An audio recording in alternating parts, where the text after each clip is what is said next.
एकदा काय झाले, ती अवसेची रात्र होती.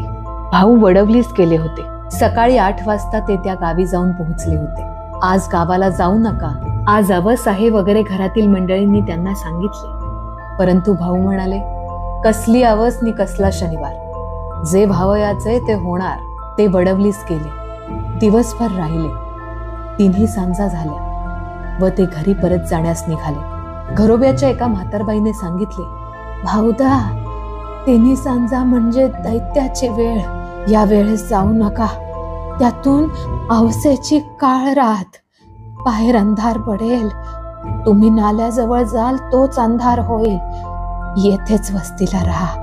भाऊंनी ते ऐकले नाही. ते म्हणाले, म्हातारे, अगं पायाखालची वाट. रात्र झाली म्हणून काय झाले, मी झपाझप जाईन. दूध काढतात तो घरी पोचेन. भाऊ निघाले. बरोबर गडी होता.